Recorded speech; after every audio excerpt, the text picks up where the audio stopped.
Hello everybody, Jim's Kitchen on tour. I'm here with the fantastic Chris Bannister in his shop, which is not, I don't live that far from here, but I've just come around to speak to Chris in his shop. And we're going to do we're going to sing a song for us after, but I just wanted to start off, Chris, same question for everybody. When did it first start for you? How old were you when you first started? Well, first started playing was probably about 16, 17. Yeah.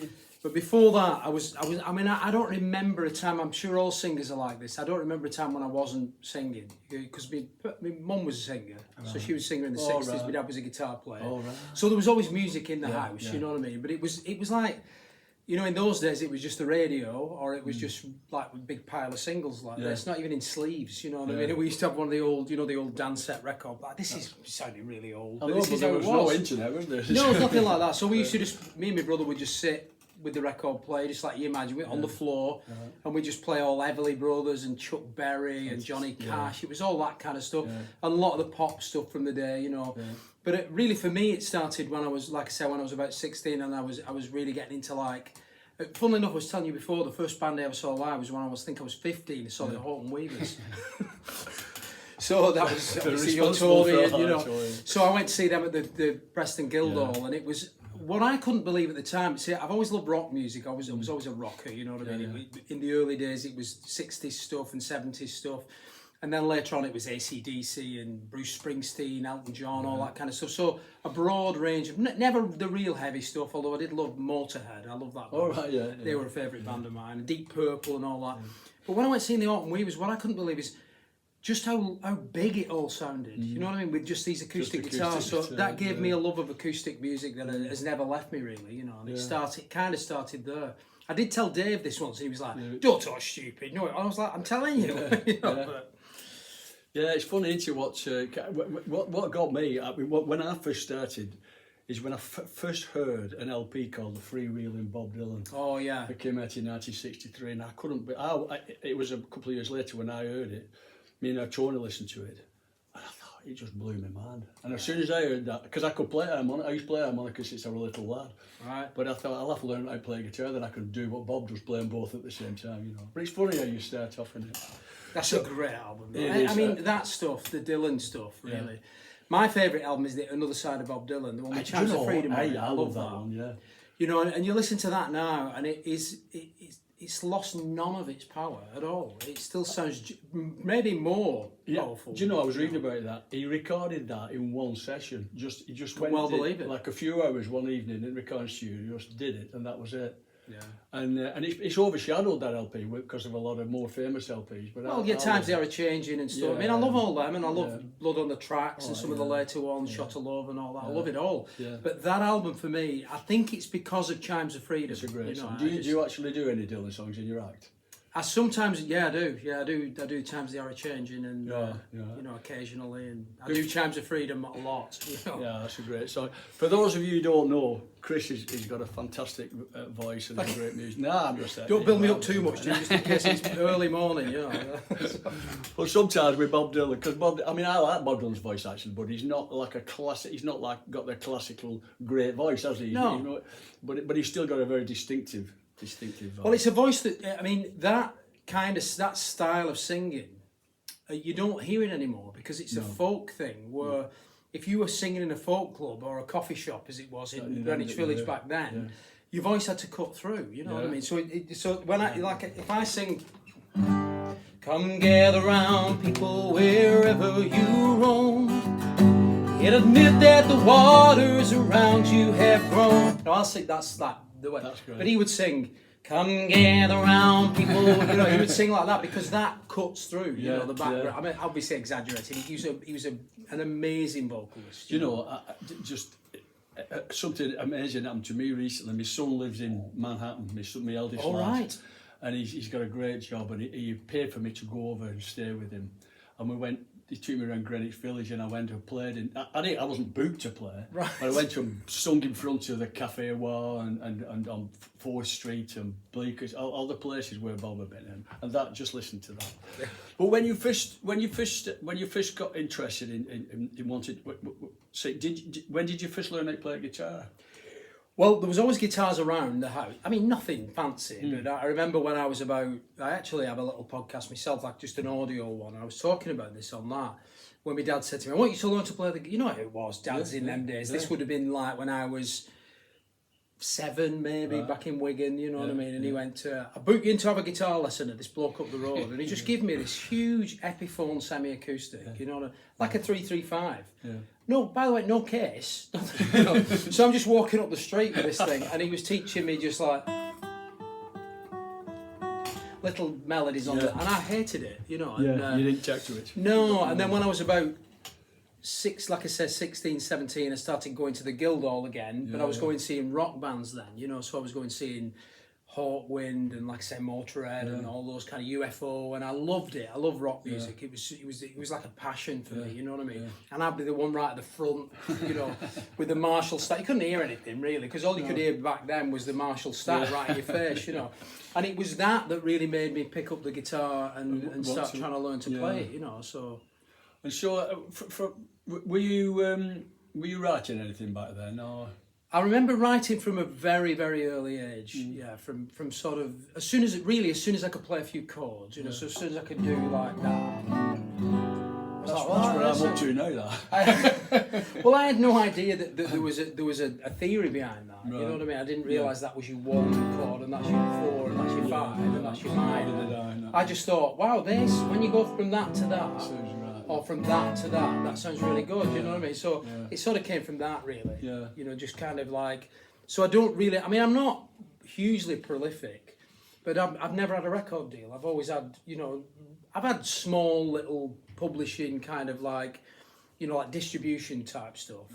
But I've never been under pressure to, you've got to get an album out this year. It's never been like that. So I've only written when I want to. Well, you have. You know. I know that some of your songs have had a worldwide appeal, haven't they? You know, some of them. Especially the latest albums. Yeah. And have you got specific countries that have it? Have you got Australian contacts? Australia's been with this latest album, which is called The Calling Course. Yes. For some reason, that just did really well in Australia. Well, one song in particular, which I'll probably play actually. Oh, good. But it was weird because it's a song about Nova Scotia. So it's a lad from Lancashire singing about Nova Scotia that's popular in Australia, you know. And so that did really well. But the thing is, Jim, what does doing really well mean anymore? It's not. It certainly doesn't translate into any sales or anything like that. I mean, we made a CD recently with the Art Weavers, and people don't buy CDs anymore. No, you know. I mean, you put it on what's it, Spotify and different things like that, and you have to get bloody hundreds of thousands of views to make any money. Really, I've said before. I mean, if I carry on with the Spotify listeners that I get, if I keep getting as many as I'm getting, I'll be able to afford like a hamburger by Christmas. You know, it is literally like that. You know, I mean, when we were talking about the old days, you know, when I bought my first. I saved, it used to cost £1, I'm older than you, £1.10 for an LP, and I've saved up to buy Highway 61 Revisited. And when I bought that LP, I walked around West Stark with it under my arm. I was so proud of it. It was a statement, you know. Yeah. Look what I've got. You know. That's right. Well, music was like that then. Yeah, and I couldn't hear those records. Well, you're very lucky if you heard one of the tracks off Highway 61, maybe like a Rolling Stone, but. Yeah, I'd be walking around China and I'd have to play that to hear those songs. Yeah. Whereas now, you know, you can go on internet, I can find you, I can find Bob Dylan, I can find whoever wants and listen to it, and it's sort of watered it all down in a way. Very much so. Yeah. Which I think is why when people start going on about, you know, there's a vinyl revival or there's a CD revival is the new one, you know, kids are buying CDs. It's anything to do with sound, although obviously the sound is a lot better, I think. You put a record on or you put a CD on, it sounds great, rather than forcing it through some little earbuds. Definitely. But it's not really that. It's more about sort of actually something tangible. So you're buying something and you can hold it in your hands. Very much that doesn't go away, you know what I mean? And like you said, buying an LP, when I first started buying records, it was a big deal, you know, it was a lot of money. Yeah. Obviously, it still is, actually. It's about the same price it was then, you know. And if you wanted to listen to those songs, you either had to buy one or borrow one. That's right. Like that. Well, you may or tape it, you know. When the chances of getting it on radio just when you were listening, you know. Yeah. But wasn't it a thrill when it did come on? Oh, you heard your favourite song on the radio. Fantastic, yeah. So when you sort of started learning how to play guitar basically when you were 16, 17, when did you first start performing in front of people? Probably about not long after that. Right. Probably about, like I said, about 18 maybe. Yeah. Maybe a little bit younger actually. Probably 17. Yeah, I was about 17. When we did our first gig, yeah. you know what I mean? Yeah. It was like I remember it being like a school. It was like a sort of school fete. It was called. They called it the Mayfair or something like that. Yeah. And it was on the 1st of May. Right. So it was at my old school in Croston. Right. Yeah. So the two lads I was in a band with, the dad was the headmaster of that school. All right. So he said, "Do you want to? You've been practicing long enough now. Do you want so to electric guitars? Electric guitars. Yeah. So it's two electric guitars. We had a girl on vocals and a bass, and these two lads on bass and drums who were two brothers. Yeah. And we did "Come On Everybody." Oh, know? Great. And a couple of other things, but I can't remember for the life of me what they were. So what were you called? What was the group called? I don't even remember what we were called. But we were. I mean, that band sort of mutated into a band called Johnny the Fox, who did quite well actually. Yeah. You know, we did some tours in Canada and stuff like that. Yeah. We never got a record deal or anything, but that sort of all ended in about 1989. Right. But this would have been more like 81, 82, you know, so we were only kids really. Yeah. But I remember my mum, who had been a singer in the 60s, she didn't even know I was singing. So she'd never heard, because I never sang in the house. I was really quite a shy person, but when I was with the lads, I would really go for it. Yeah. And she turned up at this thing and she was like, "When did he start singing?" You know what I mean? It was loud as well because it was "Come On Everybody." It was like, you know. Well, did you have amplifiers and PA and stuff? Yeah, we did. Yeah, there was a little PA system. I can't remember who provided that, but I had. But back in those days, you just bought whatever gear was available, yourself. Yeah. So it was like there was none of this sort of modelling amps like we have in here. No, I had a huge Sound City combo. I had a big Marshall 50 that I bought, and it wasn't. I don't think it was a Marshall 50, but I don't think it got proper Marshall speakers. I think somebody had docked. But anyway, it worked okay. But they were hugely loud, and it must have sounded just unbelievable. It was like the end of the world, you know. When I was 16, I went to Isle of Wight Pop Festival. Saw Bob Dylan in 1969. So that was a big inspiration for me. Now, what I want to do with these, just for everybody, these videos, we only last up to a certain, we won't too long, so me and Chris are going to have a couple of chats. But what I wanted you to do at the end of this one is sing a song. Okay. So, which one do you fancy singing?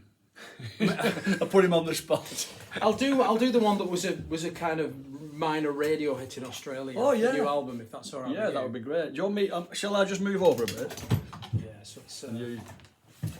Well, what we'll do as well, when we have our next chat, we'll have a look at this shop because I'm surrounded by fantastic musical instruments here. I'll leave it to Chris. So this is a song that I wrote when I was, because lately I've been doing a lot of cruise ships. I've been working on cruise ships a lot. Yeah. So I was in Nova Scotia, which is where my grandmother was born. So they were a mining family. So this song was kind of inspired by that.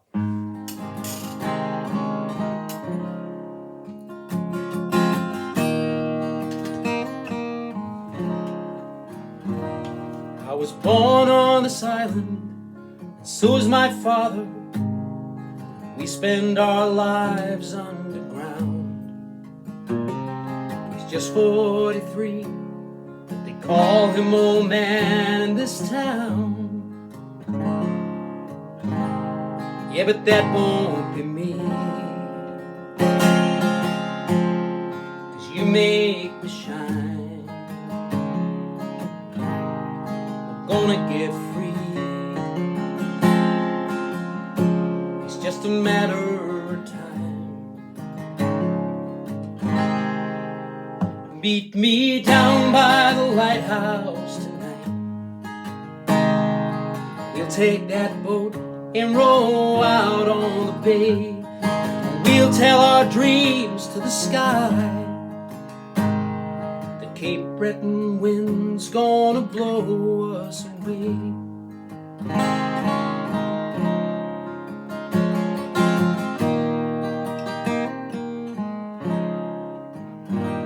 Now there's carbon tattoos on my father's skin, rattled down deep in his chest. He stopped trips on the stairs sometimes, and he catches his breath. But that won't be me, 'cause we got a plan. Dying too young ain't the mark of a man. Meet me down by the lighthouse tonight. We'll take that boat and row out on the bay. We'll sell our dreams to the sky. The Cape Breton wind's gonna blow us away.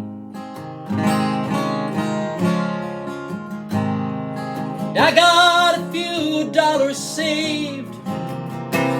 We could go to Vancouver, Boston, or even LA. I was born on this island, and so is my father.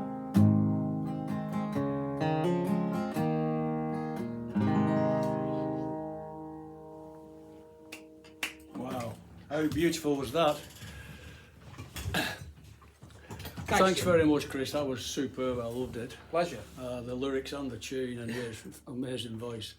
So we're going to leave it there, folks, for the moment. Me and Chris are going to have another chat and another song, and we'll see you later.